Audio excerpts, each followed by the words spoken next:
Hello guys, and we continue learning how to use the most important English vocabulary in context.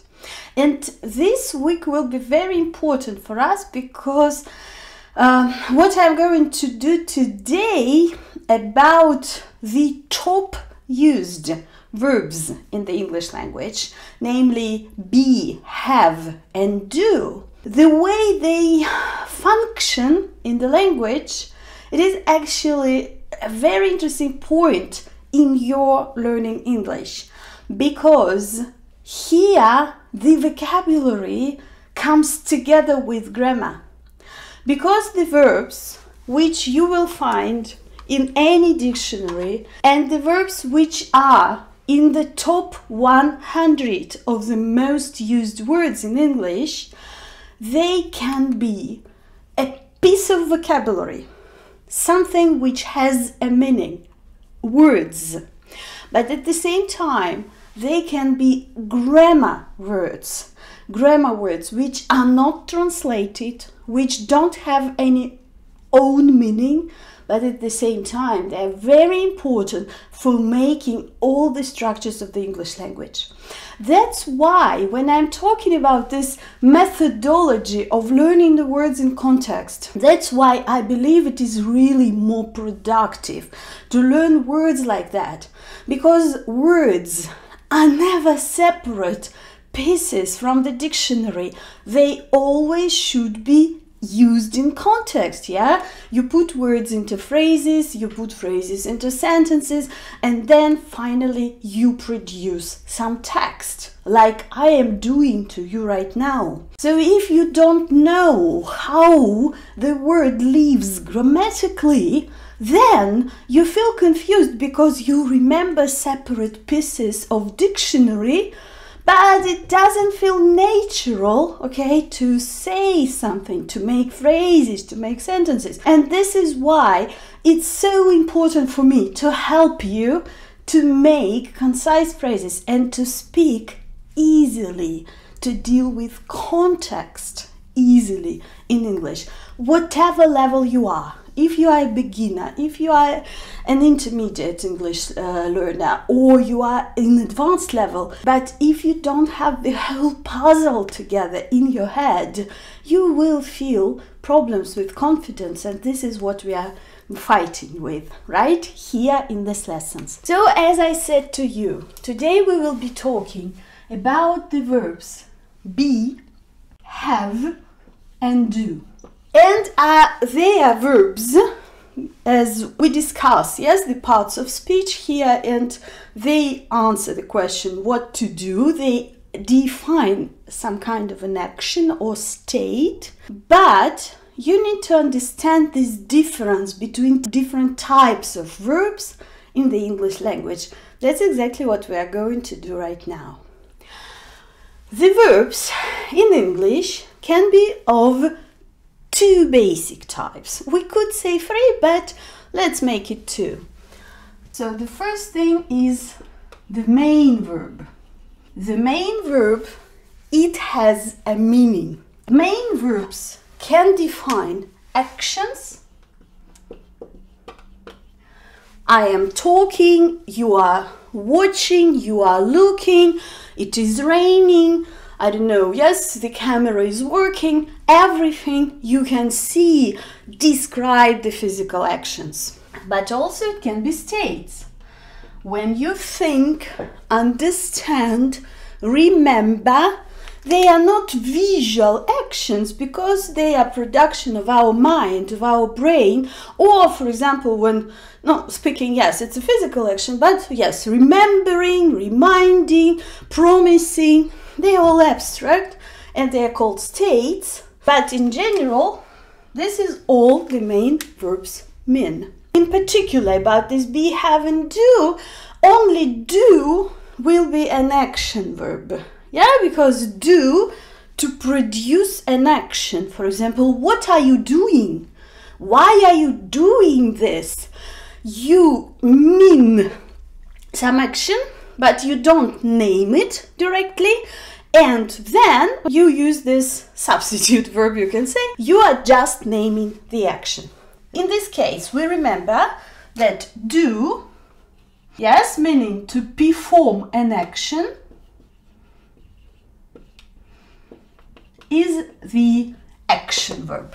It's physical, you see the actions it defines. On the contrary, have and be show states. Have, no, I think be will be better here. Okay, be, it describes some emotion. Yeah, I am happy, I am sad. Well, it can describe existence of something, but nonetheless it's a state verb. Yeah, it doesn't define any physical action. And have, which its main meaning, it defines possession. Yeah, state of owning something. For example, I have a house, I have a headache. And again, it's a state verb. Have is actually the trickiest of them because it can be both action and state verb, but I will tell you all the details in the video lesson about the verb have. The first thing which we remember for now, it is that do, be and have can be main verbs in the sentence. They can mean something. But at the same time, they don't always define the action or state. Sometimes they help to form the grammar structures. Differently from other European languages, English has a notion of the auxiliary verb. And I will try to do my best to spell it correctly because it's a tricky word. Auxiliary verb. If it's difficult for you to remember, you can call it a grammar verb. You can call it a functional verb. The main trick of the functional verb is that it's used as help for forming a grammar structure. Namely, it's used for forming verb tenses. The normal form of the verb in English consists of two parts. The auxiliary verb, which shows time, person, number, all the grammatical meanings, and the main verb, which defines the action which you are describing. And all these three verbs, they can also be auxiliary verbs in English. That's why I will call it functional. And why it is important that it is functional? Because it's never translated in this meaning. When it's an auxiliary verb, you don't translate it. You only put it into the correct form to show the grammatical meaning.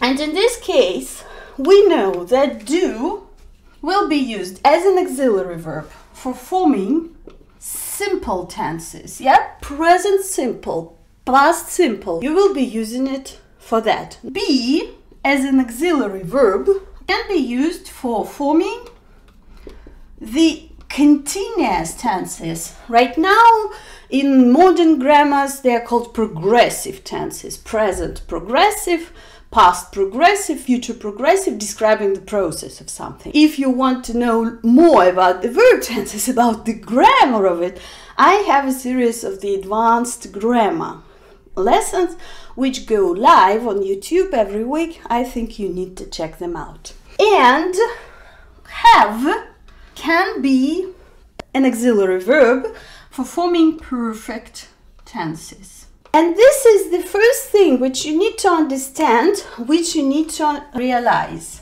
For example, when you say, what do you like? In this case, like, defining the state, like, and do here is an auxiliary verb, and you will only be translating like. What do you like? Like will have the main meaning. Do will be functional here. When you are saying, what are you doing? Here, are, as a form of be, will be an auxiliary verb, okay? Helping us to form the present progressive structure. What are you doing right now, right? Do as an action, as a main verb, but be as an auxiliary verb. When you are saying, have you read this book? Again, have here is not translated. When you translate the sentence into your own language, you will translate read. as a main meaning, yeah? Have you read this book? Have will just show the structure. And the trickiest thing ever is when be to have meet together in the same sentence, both as an auxiliary verb and as a main verb. For example, the question, what do you do? When you are asking people about their profession, what do you do? Here, the first do, what do you do? The first do is an auxiliary, used for forming questions. The second do is the main verb. What do you make for a living? Yes, so to say, the action. You name the action. And you need to understand that they are actually different words here, because do, what do you do? Yeah, it's a functional word, and do is the main verb of the sentence. This one, they don't very often meet together when you describe some kind of a strange, untypical behavior for a person. You can say, you are being nervous.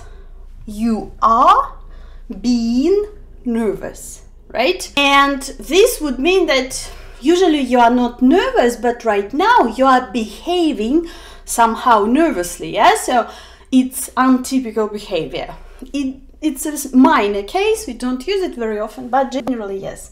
And for example, have you ever had this experience? Again, I use have first as an auxiliary verb, and then I use the third form of the main verb have, meaning owning something. Have you ever had, yes, possessed this experience?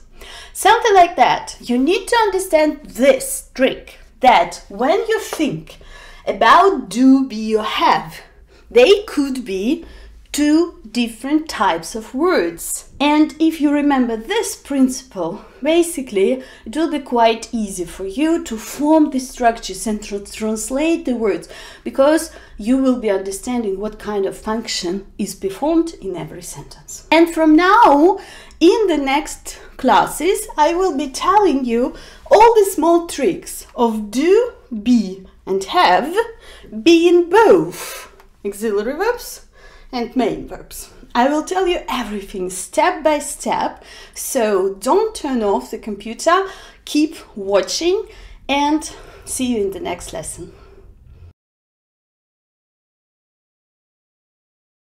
Hello again, guys, and we continue talking about these tricky verbs do, be, and have. In this particular lesson, we will work with do as an auxiliary verb. If you remember the previous lesson, I told you that do can serve as the main verb, defining some kind of an action, and it can be a functional verb, a functional particle, to tell the truth, to help form the verb tenses.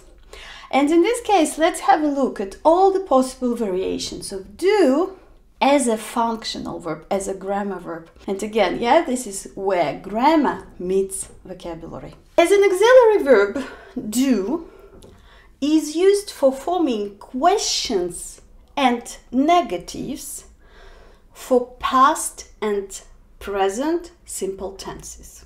Simple tenses define the action in general. They're talking about either the actions which repeat at some interval or don't happen ever, yes, we use never here. Or they describe the situation in general. For example, I like milk, or I don't like Brahms, something like that.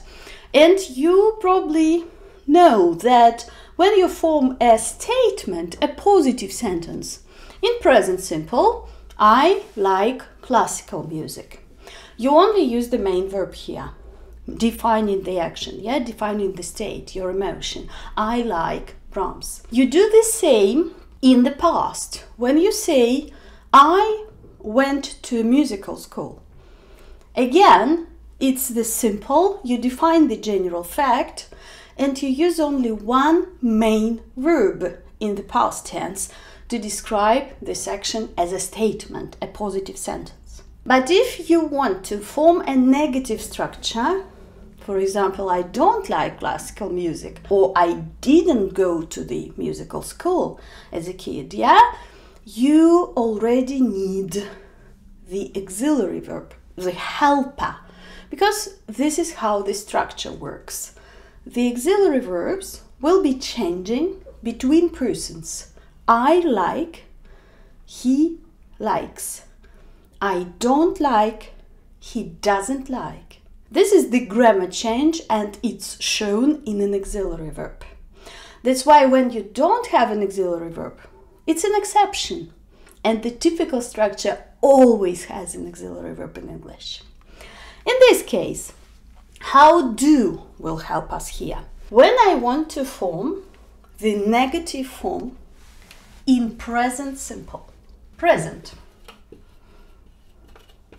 I will take the form don't. Okay, I will have do plus not.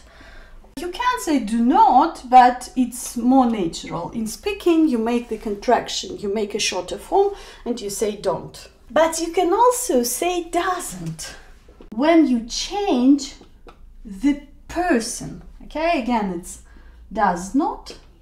When you change the person of the sentence, you will say I don't, we don't, you don't, they don't. Like, for example, yeah, I don't like classical music, we don't like classical music. But we will change the third person structure into doesn't. That's why he doesn't like classical music. She doesn't like classical music. The difference between these two forms, only the persons which they define. You always use don't with I, and you always use doesn't with he. And if you mix them up, and if you forget, for example, to add this s, the structure doesn't work, because it's two forms of do which exist in the language. You also have several forms of the verbs, yeah? Right now, try to conjugate your own verb in your native language. How will you say I do? Then he does. If you are changing the ending and you are doing it, if your native language is a European one, you need to do the same in English. If you don't do that, if you don't change the ending of the verb in your native language, it means you need to remember that, and it means that you need to pay special attention to that. That's why you just remember which persons you use don't or doesn't with to form the negative structure in the present tense. And if you want to do the same in the past, for example, me personally, I went to the musical school as a kid. Very difficult 8 years of my life. What about you? Did you? Maybe you didn't, yeah? And for that, you will need another form of the verb, do, to add to the main verb. That's why for the past structure, you will use didn't to form a negative structure. It is again did not. Did is the past form of do, but normally in speaking we will put them together and it will be didn't. And here, your lucky day. In the past, we don't change the form of the verb at all. You can say I didn't go to the musical school. You will say he didn't go to the musical school.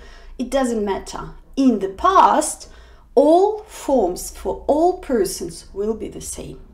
That's why you now know this structure. You now understand that when you want to say a negative thing, you will add auxiliary to the main verb. Yeah? I don't like classical music. He doesn't like classical music. We didn't go to the musical school. when we were kids, or for example, he didn't go to the musical school when he was a kid. And you see that in all situations, when you are using the auxiliary verb, the main verb stays in the form from the dictionary, in its first form, because all the grammar changes are made for it by the auxiliary verb. And a similar thing happens when you ask questions, because we have this rule, forming questions and negatives with do. When you want to ask a question in present, you will use all the same stuff. You will use the auxiliary do or does, depending on what? On the person. Exactly. So you will be using does with he, she, it, and you will be using do with all the rest of the forms. Then you will put your subject, who, and then you add your main verb. And this is how you form questions in present simple, talking about general facts. For example, do you like classical music? Does he like classical music? Do you play the piano? Where does he live? Okay, you can add the question word here, doesn't matter. The structure will always stay the same. Auxiliary, subject, who, and the main verb. Do you speak English? What languages do you speak? The structure is all the same, and if you talk about actions in general, in the present you use this form always.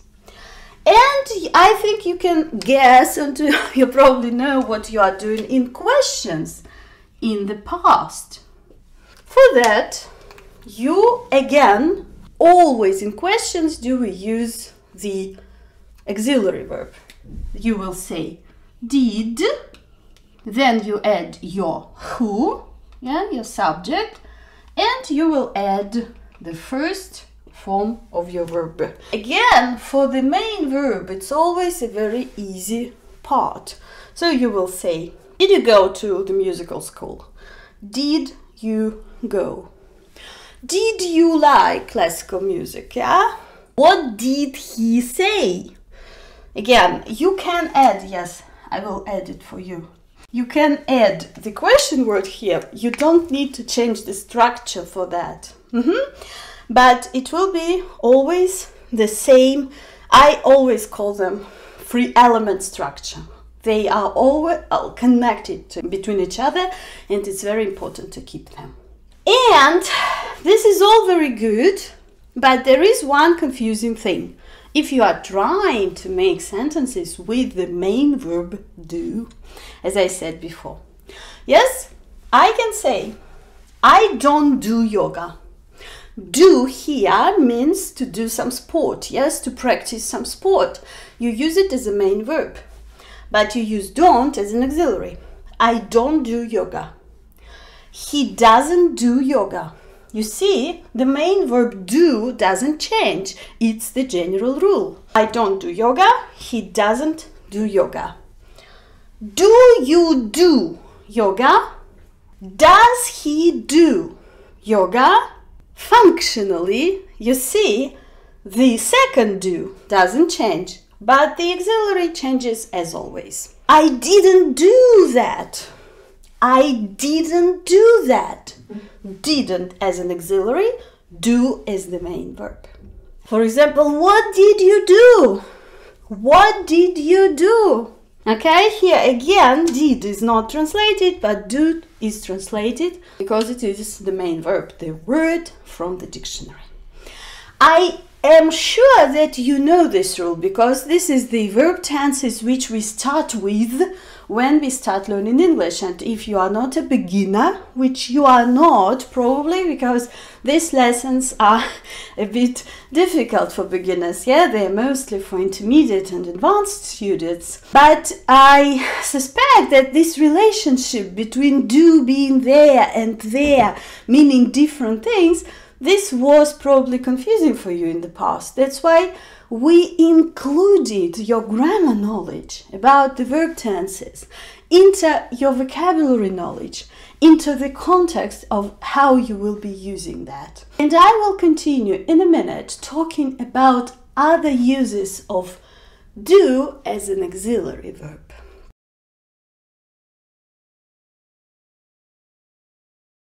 Okay, and we continue, as I said before, as an auxiliary verb.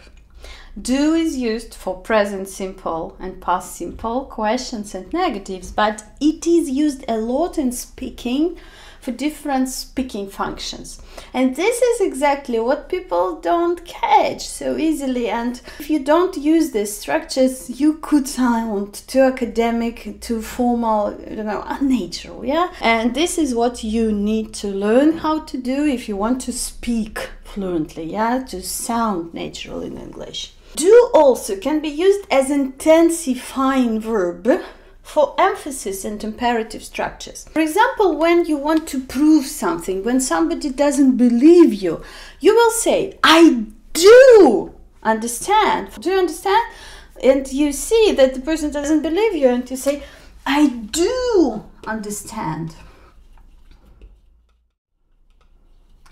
And I have written this structure for you in these big letters. I mean, you will write it in normal letters, of course. You will not write that in big letters, but emotionally you make this emphasis here, because normally, as I said to you, normally you don't use do in statements, in positive sentences, but for emphasis you will use it and you will say, I do love you. Why don't you believe me?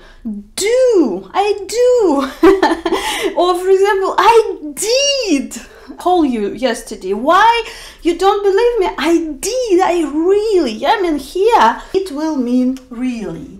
And you can say really, you can say do, but any way here will be intensifying your message.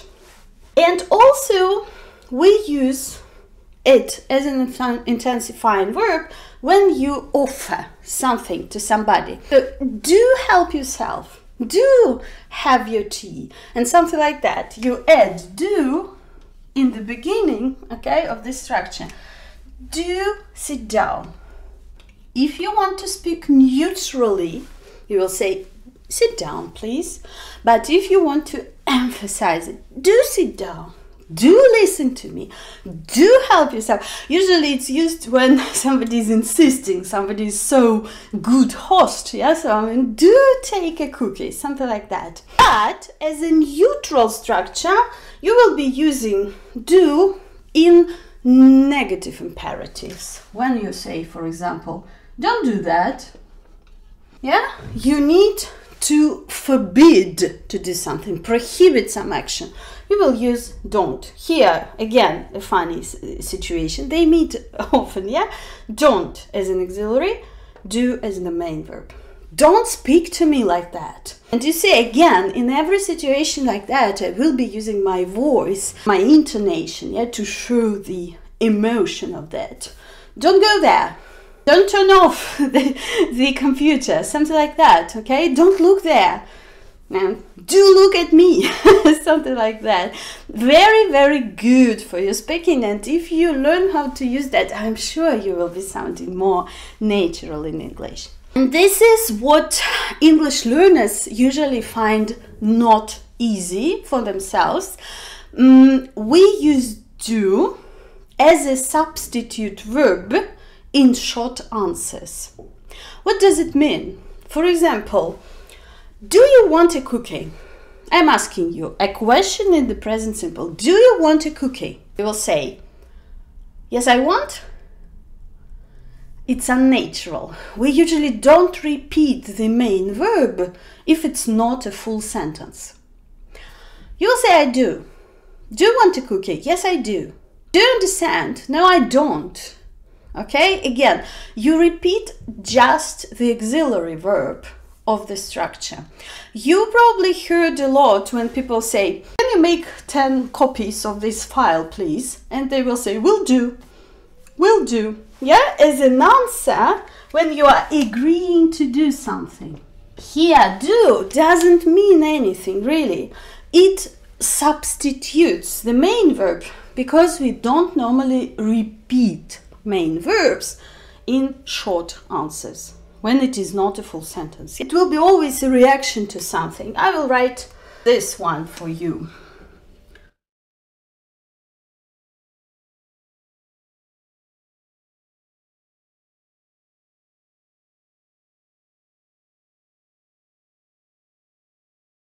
Okay.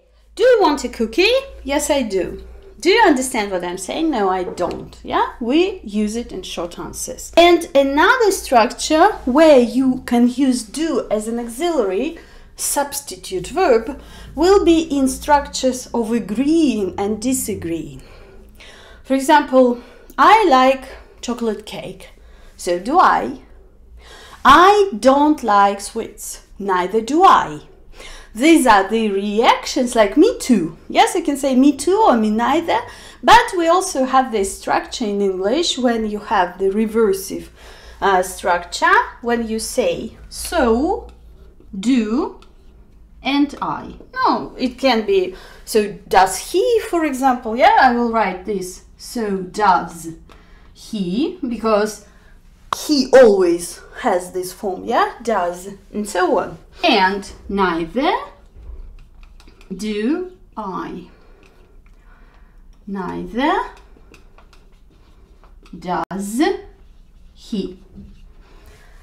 This is the structure when we agree with something in the present simple.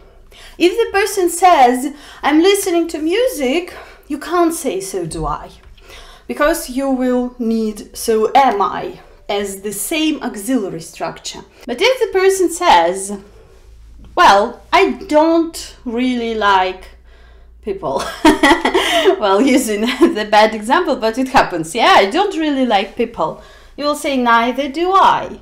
Or, for example, neither does my mother, yeah? Yes, I know it takes a while to practice these structures and it's kind of automatic training. You need to train yourself to do that because it should be very quick reaction and it's good to do with the teacher, for example, yeah? When they give you a sentence and you react immediately. But in general, you need to know this rule. You need to pay attention to that because this is what you will actually need in speaking. The last thing which I will tell you, you use so do I when you react to a positive sentence. For example, I like, I want, I go, something like that. And you use neither when you react to the negative sentence. For example, I don't like, neither do I. I don't want, neither do I, and so on and so on.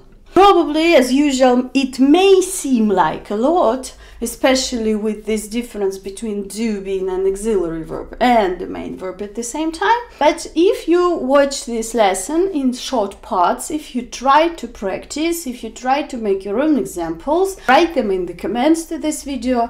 I will be happy to tell you if it's good or not, okay, how to correct that, and of course you can start practicing it in your own speaking.